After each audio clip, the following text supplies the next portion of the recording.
Okay, let's unpack this.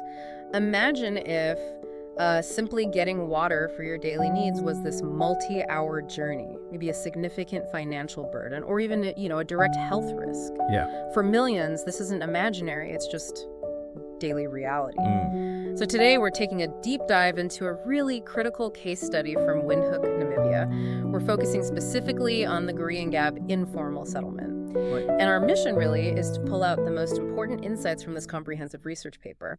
It's titled Assessment of Accessibility of Safe Drinking Water, a case study of the Goreangab informal settlement, Windhoek, Namibia. And it's a fascinating paper. It provides a pretty sobering look into a global challenge, actually. Yeah. Because while it is focused on Goreangab, the dynamics it shows, the interplay of rapid urbanization, strained infrastructure, human needs, it resonates across so many fast-growing urban areas. Especially in sub-Saharan Africa, I imagine. Exactly. And what's striking is that Namibia itself, it's already one of the most arid countries in the region. So water scarcity is it's a national issue even before you factor in this kind of urban growth. Absolutely. So this deep dive, it should give you a kind of shortcut to understanding the complexities involved in delivering essential services in these, rapidly expanding urban areas. You'll start to grasp not just what the problem is, but really why it matters, and maybe what it could mean for other similar places around the world. Yeah. I mean, the paper highlights this huge demographic shift, this rapid rural to urban migration, causing informal settlements to just boom, basically, on the edges of towns. Yeah, explode. Windhoek's informal population, for example, they expect it to double by 2025. That's growing at 9.5% annually. Which is staggering. That kind of growth puts immense pressure on, everything. Right. And when you sort of zoom out, the sheer scale of this informal growth, it just means the existing infrastructure, it can't keep pace. It simply can't. No way. So the city's water management gets fragmented, between the formal areas and these informal settlements. And while they might control demand in formal areas, improving access, equitable access in these burgeoning informal areas becomes absolutely paramount. So, okay, let's get into the reality for the residents there in Goreangab. The research uncovered something quite stark. For them, the crisis isn't just a lack of water overall. Right. It's a systemic failure of access. They're caught between these miles-long treks to a tap and the kind of brutal reality that clean water is just too expensive. It's a double bind. Exactly. It dictates their daily survival. The study found only, 11% of residents live within 1 kilometer of a safe drinking water source. Yeah, which is the WHO recommendation, the internationally recognized benchmark for access. Only 11%. That really puts the scale of the challenge in perspective. It really does. And the study found that a staggering 67% live between 1 and 5 kilometers away from a water point. 1 to 5 kilometers. And then a significant 22% are even further out. We're talking 6 to 10 kilometers away. Wow. Just imagine that reality. Maybe a single mother in Goreangab facing a grueling 6-kilometer round trip, not just once, but maybe 3 times a week, just to carry enough 20-liter bottles for her family's basic needs. And it's not just the journey itself, is it? It's what that journey stops them from doing. Precisely. This fundamental human right, access to water, becomes this almost insurmountable obstacle. People, the paper says, typically collect water maybe once, twice, 3 times a week, often carrying heavy 20, 25-liter bottles by hand, or maybe using wheelbarrows if they need 5 or 6 bottles. Right. A round trip can easily take more than 30 minutes, which means people often collect far less water than they actually need for, basic hygiene, cooking. Essentially. It's just this relentless drain on time, energy, and opportunity. Which then brings us to the financial impact. That adds another really critical layer of difficulty. Right, the cost. Yeah. The study indicates that even residents who have these prepaid water cards, they don't always have enough money to consistently buy the clean water they need for their household. Huh. So the prepaid system isn't a perfect solution either. Well, it's designed to allow small top-ups, which is good in theory, but it becomes problematic if the card runs out of credit and, say, the place where you top it up, the office, is closed. Oh, okay. Without credit, they just can't get water from the standpipes. They're left stranded. It just creates this precarious daily existence, doesn't it? The source also mentions, I think, about 37% of Windhoek's population in these informal settlements. They live on less than $1 per day.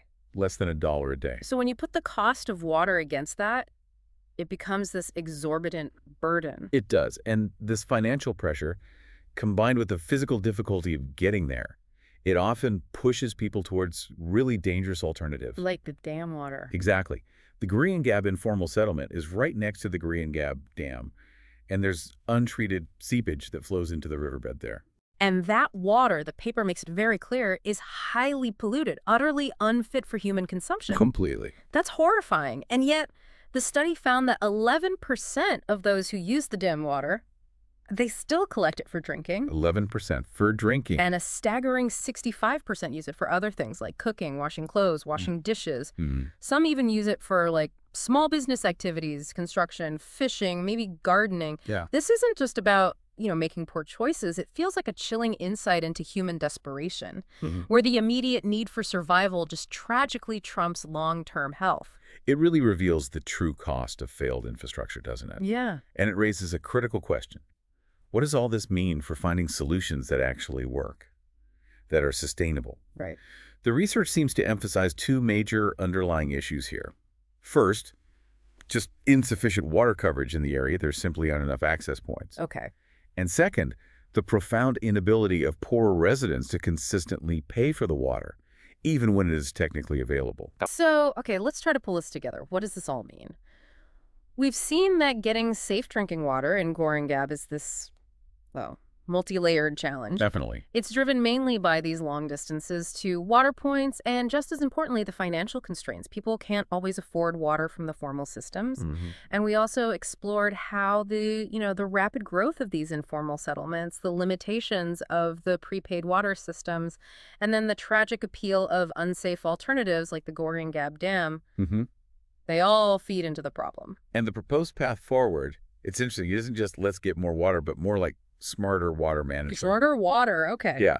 The paper really champions something called an Integrated Water Resource Management Framework, IWRM. IWRM, okay, what does that actually mean in practice? Well, think of it less as a specific government program and more like a holistic philosophy. Yeah. So instead of just, say, building a new well in isolation, Right. you consider the entire water ecosystem. Where does the water come from? How does land use affect it? Who needs it? And crucially, how do you manage all the related resources, land, water, etc., sustainably together? That sounds comprehensive. It has to be. This approach is absolutely crucial in an arid country like Namibia, where every drop counts. Okay, so that's one big idea, a systemic shift. And linking to that, the paper also talks about public-private partnerships, PPPs. They emerge as another key strategy. Yeah, PPPs. The idea isn't full privatization, obviously, but more a strategic collaboration. How so? Well, the private sector might bring in investment or perhaps operational efficiency, things they might be good at. Okay. But the municipality, the public side, maintains critical oversight, especially on things like quality and, crucially, affordability. Right, keeping it accessible. Exactly. For informal settlements where this rapid growth often just outpaces public funds, these partnerships could be a crucial bridge. They could allow infrastructure to catch up. Without abandoning basic service standards. Makes sense. But what are some of the biggest hurdles to actually implementing these? In a real-world setting like Goreangab, does the paper mention challenges? Political, financial, community issues?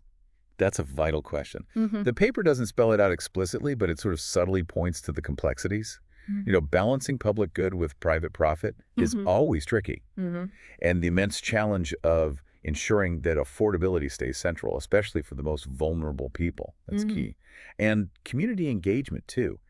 Any solution has to be adopted and, importantly, maintained locally to be truly sustainable. Yeah, buy-in is crucial. So, zooming out again, the situation in Goreangab, it really is a stark reminder, isn't it, of the global disparities in access to just fundamental human necessities. Absolutely. It's like a microcosm of the challenges facing rapid urbanization all across sub-Saharan Africa. And Namibia's aridity just amplifies the critical importance of water even more. Which brings us to a really important question, something for you, the listener, to consider.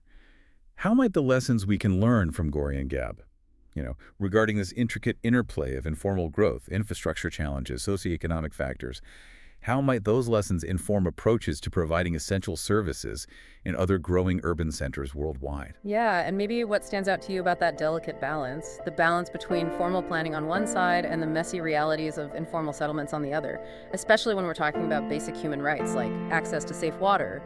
It's a challenge that clearly demands both real innovation and, frankly, a lot of compassion.